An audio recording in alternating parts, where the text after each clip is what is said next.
beaucoup. Nous nous sentons très honorés en tant que RDC, avec notre drapeau. Les Congolaises, vous êtes là? Oui. En fait, la RDC, c'est un pays de tous les espoirs. Et je crois que dans chaque téléphone, dans chaque tablette, il y a un peu de terre de la RDC. Le cobalt, le cuivre, le lithium. Dans vos batteries, dans vos véhicules électriques, il y a un peu de la RDC, un peu partout dans le monde. Ce n'est pas pour rien que vous allez voir se bousculer tous ces investisseurs venir chez nous en RDC. C'est parce que la RDC regorge de tant de minéraux. Presque toutes sortes de minéraux. Vous les trouvez en RDC. Et nous vous invitons à venir. Mais quand vous venez, pensez à la justice, à la transparence, au bien-être des Congolais, à une transition juste, parce que maintenant on parle de la transition énergétique. Et quand nous parlons de transition énergétique, nous voulons une transition juste pour notre pays. Et nous disons que nos minerais ne sont pas échangés contre la sécurité, parce que nous avons aussi droit à la sécurité, nous avons aussi droit au bien-être dans notre pays. Eh bien, la WIM RDC, elle est née en 2019, mais nous avions commencé les discussions sur cela un peu plus avant, vers 2015. On m'avait confié de faire une étude sur les emplois, et là, je devais chercher les emplois dans tous les secteurs miniers de la RDC. Et je fais les statistiques. J'ai vu les employés mâles, les garçons et les hommes, et j'ai vu les employés femmes. Et là, je trouve que c'est moins de 5% dans l'industrie minière. Alors je me dis, pourquoi ce déséquilibre? Pourquoi est-ce qu'on doit avoir plus d'hommes dans le secteur minier que des femmes?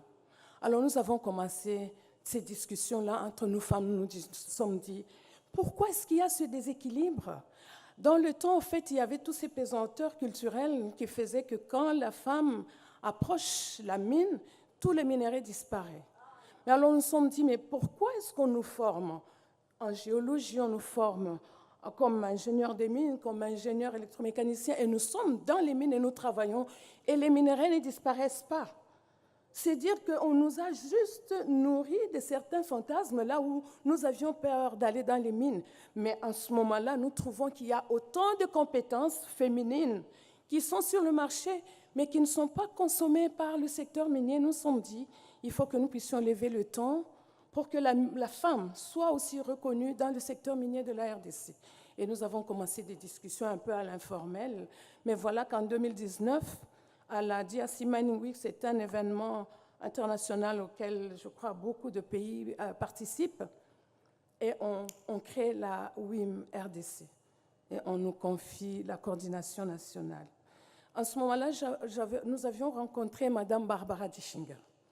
Elle nous envoie la structure des différents pays africains, Sénégal, Côte d'Ivoire, les pays. Alors, quand nous regardons leur structure, nous nous sommes dit, mais pourquoi est-ce que nous ne pouvons pas contextualiser cette structure à nos vraies réalités en RDC? C'est ainsi que dans la conception de la structure de WIM RDC, nous nous sommes dit, nous ne voulons laisser personne de côté. C'est ainsi que nous nous sommes dit, nous serons une structure de 4 composantes, la société civile avec les communautés locales, l'industrie minière, l'exploitation minière artisanale et les administrations des mines. Parce que toutes ces femmes, nous sommes femmes minières. Et toutes les femmes des différentes provinces minières sont des femmes des mines parce que nous subissons les impacts de l'exploitation minière. C'est ainsi que nous avons structuré notre WIM DRC. Alors on a commencé à se demander, nous aurons quelle forme? Puisqu'en ce moment-là, vous n'êtes pas très bien acceptés. Vous dites, mais nous allons nous positionner où? Alors nous nous sommes dit, allons nous réfugier à la Chambre des mines, parce que là, il y a au moins une commission qui peut nous aider à exister, même si nous n'avons pas encore de statut. Nous allons à la commission de la responsabilité sociétale des entreprises. Comme je faisais ce travail-là, je me dis, nous allons mettre notre WIM RDC sous ce chapeau-là. Et nous avons commencé à fonctionner. Il a fallu maintenant structurer, nous rendre aussi Comme on dit habituellement, il faut formaliser maintenant, aller dans les institutions publiques, chercher des statuts, les légaliser. Et tout ça, ce sont les femmes elles-mêmes qui s'organisent. En ce moment-là, on ne nous regarde pas vraiment avec sérieux. Et nous avons notre structure qui est un établissement d'intérêt public, la WIM-RDC. On fait la structure, les dames, les braves dames qui sont là, nous nous positionnons. En fait, parce qu'au début, il n'y a pas moyen de faire les élections. Nous disons, prenons celles qui veulent travailler. Parce que c'est un travail bénévole. Nous ne sommes pas subventionnés. Il faut que la femme qui a la volonté de travailler puisse venir pour que nous puissions bâtir cette chose ici. Et nous l'avons bâtie. Aujourd'hui, nous avons 6 ans, la WIM-RDC. Et nous, je vois la WIM-RDC qui vient rencontrer maintenant Awima. Et quand nous rencontrons Awima, nous nous disons, au moins cette fois-ci, avec Awima, on va nous prendre au sérieux. Parce que quand nous sommes seulement Congolaises, on nous dit, ah, qu'est-ce qu'elles viennent chercher, ces femmes? Elles font du bruit, ceci, cela. Mais quand nous leur disons, nous sommes dans le net, nous sommes en comment est-ce qu'on dit ça encore? Network. OK? Nous sommes en réseau. Nous travaillons en réseau avec Awima. On dit, Awima, c'est encore quoi? C'est l'association africaine. Ah, vous êtes à Awima. Alors là, on commence à vous prendre au sérieux. Et lorsque nous organisons nos premières activités, les conférences, on dit conférence internationale des femmes des mines. On invite à l'international une WIM des États-Unis, une WIM de notre présidente, Pascaline, et nous disons, ça c'est conférence internationale sur le leadership féminin. Et là, les provinces nous appuient. Province du Haut-Katanga, Lualaba, la terre du cobalt. Et on nous appuie et nous organisons nos activités. Alors, quand nous commençons maintenant à émerger, on commence à nous connaître. Nous voilà avec Awima qui dit, oh, nous allons primer les nominés. Et en RDC, nous avons 4 nominés. La première édition. Nous nous disons, waouh, 4 nominés en RDC.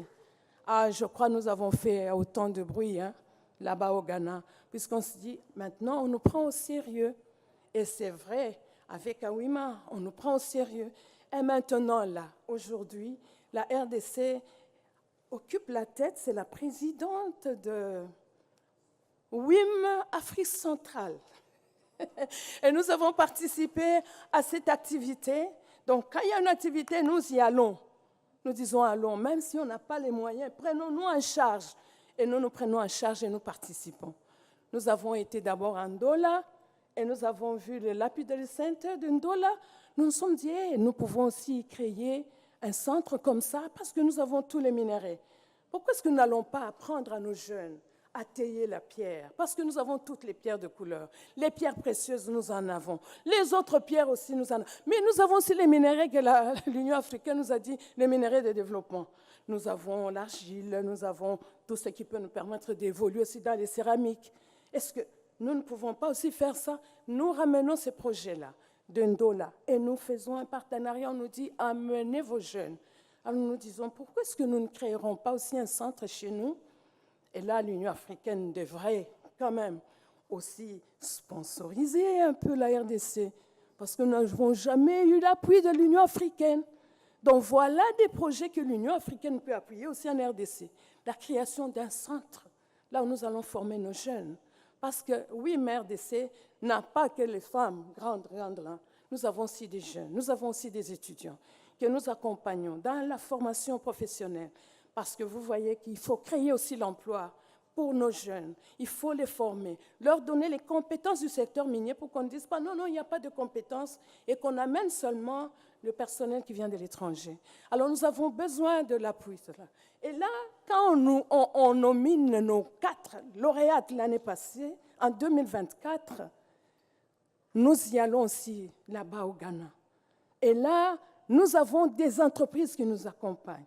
Nous avons Kibali Gold, nous avons KCC, nous avons Tenke Fungurume Mining. Et là, quand nous sommes là, nous nous sentons à l'aise, nous disons, quand même, nous sommes reconnus. Et cette année, nous avons encore, si c'est oui, nominés, avec nos lauréates qui sont là dans la salle, et nous nous disons, voilà, que nous sommes aussi à Hoima. Et nous voulons aussi que vous puissiez nous aider, parce que notre pays, stratégie, c'est un pays aux minerais stratégiques. Tout ce que vous cherchez en RDC, quand vous venez investir, pensez à la WIM RDC, parce qu'elle a besoin de vous. Nous avons besoin de l'Union africaine, nous avons besoin de AWIMA. Pourquoi est-ce que nous ne réfléchirons pas ensemble pour trouver la paix en RDC? Est-ce qu'il faut que les pays d'autres continents viennent chercher la paix en RDC alors que nous sommes là? Nous, Africains, sommes-nous incapables de trouver des solutions pour l'Afrique, pour les pays africains? Entre nous-mêmes, est-ce que nous ne pouvons pas aussi réfléchir comment trouver la paix en RDC pour que nos enfants aussi vivent dans la paix? Est-ce que quand nous voyons les images des gens qui fuient avec des fardeaux sur la tête, ça c'est la RDC. Quand vous voyez nos enfants dans les mines, c'est la RDC. Et beaucoup d'argent vient là, mais ça ne sert à rien parce que nous n'avons jamais trouvé de solution. Moi, je crois que l'Afrique peut trouver la solution pour la RDC, pour que nous puissions avoir la paix, pour que nous puissions jouir aussi de nos richesses naturelles, les richesses de l'Afrique. L'Afrique, soyons unis, levons-nous, brisons les barrières. Brisons les barrières, soyons unis. Aha, you see? They need English now. What about French? Petit résumé, I said that we need peace in our country. And our minerals are not for selling for peace. We need peace in DRC. And security doesn't depend on our minerals. We really need peace, and we are requesting all Africans just to raise up and try to think together how we can bring peace in DRC. This is my request. And the one who is now the president of WIM, Central Africa, Florence is there. She was elected last year when we were in Cameroon, and we like just to go ahead and continue à travailler, mais nous avons besoin de la paix en RDC. Afrique, levons-nous pour cela. Nous sommes tous ensemble, frères et sœurs. La terre, on dit c'est la terre, la mer. Oui, l'Afrique c'est la mère de toutes les nations. J'ai dit et je vous remercie.